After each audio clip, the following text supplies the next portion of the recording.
میرا دل بدل دے، میرا دل بدل دے، میرا دل بدل دے۔ مفتی طارق مسعود صاحب کے بیانات سننے کے لیے سبسکرائب کرنے کے بعد بیل آئیکن پہ کلک کرنا مت بھولیں۔ جزاک اللہ۔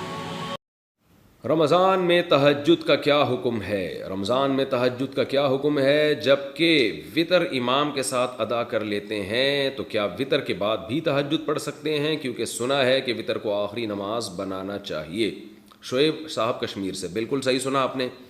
حدیث میں آتا ہے اجعلوا آخر صلاتکم وطرا، آخری نماز وطر کو بناؤ۔ لیکن آپ صلی اللہ علیہ وسلم کا یہ حکم واجبی نہیں ہے، استحبابی ہے، کیونکہ آپ سے خود ثابت ہے وطر کے بعد نماز پڑھنا۔ تو اس لیے بہتر تو یہی ہے کہ وطر بالکل آخر میں پڑھیں تہجد کے بعد۔ لیکن رمضان میں چونکہ وطر جماعت سے پڑھے جاتے ہیں تو جماعت کی فضیلت حاصل کرنے کے لیے آپ وطر پہلے پڑھ لیں، اور پھر تہجد میں آنکھ کھلے تو تہجد بھی پڑھیں۔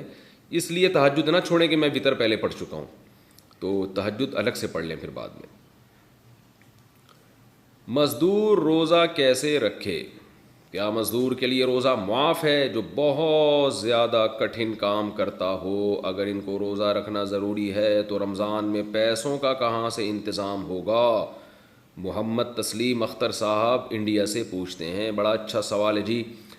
دیکھیں، دین مفتی کا اپنا نہیں ہے، نہ کسی علماء کا فقہا کا اپنا دین ہے کہ وہ اپنی طرف سے کاٹ چھانٹ کر سکیں۔ آج کل غامدی صاحب نے تو بہت تبدیلیاں کر دی ہیں، انہوں نے تو یہاں تک اجازت دے دی کہ کل آپ کا روزہ ہے، کل آپ کا پیپر ہے تو آپ تیاری کے لیے بھی روزہ چھوڑ سکتے ہیں۔ لیکن قرآن و سنت میں ہمیں صرف دو اعذار ملتے ہیں جن میں روزہ چھوڑنے کی اجازت ہے، ایک سفر میں اور ایک بیماری میں۔ مزدور کو روزہ چھوڑنے کی اجازت نہیں ہے۔ صحابہ کرام تو زمیندار تھے، روزہ رکھ کے کھیتی باڑی کرتے تھے، کہیں ایک ادنا سا اشارہ بھی نہیں ملتا کہ کسی مزدور کو، محنت کش کو، محنت کی وجہ سے آپ صلی اللہ علیہ وسلم نے روزہ چھوڑنے کی اجازت دی ہو۔ تو اس لیے کتنا ہی ٹف کام ہو، مزدور روزہ نہیں چھوڑ سکتا رمضان کا۔ اس لیے مزدور کو چاہیے کہ رات کے وقت مزدوری کرے، رمضان میں اپنا اسکیجول چینج کر دے۔ اگر یہ ممکن نہیں ہے تو رمضان میں وہ چھٹی کر لے، پہلے رمضان سے پہلے اتنا کما لے کہ رمضان میں وہ گزارا کر سکے۔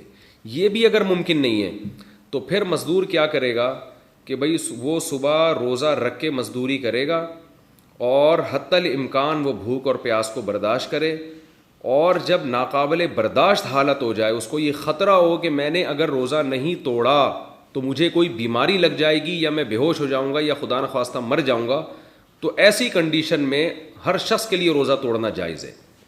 یعنی بیمار ہونے کا خطرہ ہو، غالب گمان ہو، بے ہوش ہونے کا خطرہ ہو، یا مرنے کا خطرہ ہو، تو پھر ہر آدمی کے لیے روزہ توڑنا جائز ہے، مزدور کے لیے بھی، کسی اور کے لیے بھی۔ تو مزدور بھی ایسی کنڈیشن میں روزہ توڑ سکتا ہے، توڑ دے گا تو گناہ نہیں ہوگا، بعد میں قضا کرے وہ، لیکن حتی الامکان برداشت کرے۔ جب ناقابل برداشت ہو جائے، اور ناقابل برداشت کا مطلب یہ کہ بیماری کا خطرہ ہو یا موت کا خطرہ ہو، ایسے ہی نہیں کہ برداشت نہیں ہو رہا، وہ تو روزے میں کسی کو کم روزہ رکھتا ہے، کسی کو زیادہ روزہ رکھتا ہے، وہ تو برداشت تو کرنا ہی پڑے گا۔ بھوک اور پیاس برداشت نہیں ہو رہی اور آپ نے روزہ توڑ لیا تو 60 روزوں کا کفارہ ہے، پھر 60 روزے لگاتار رکھنے پڑیں گے۔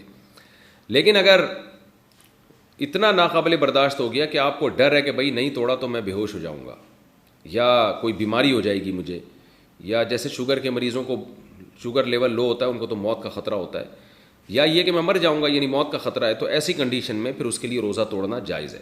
تو ایسا مزدور فقہا کہتے ہیں روز روزہ رکھے گا، روز روزہ توڑ دے گا اگر یہ خطرہ ہو، کیونکہ ایسے مزدور کے لیے روزہ چھوڑنے کی دلیل ہمارے پاس نہیں ہے، روزہ توڑنے کی دلیل ملتی ہے ہمیں، تو چھوڑا نہیں جائے گا۔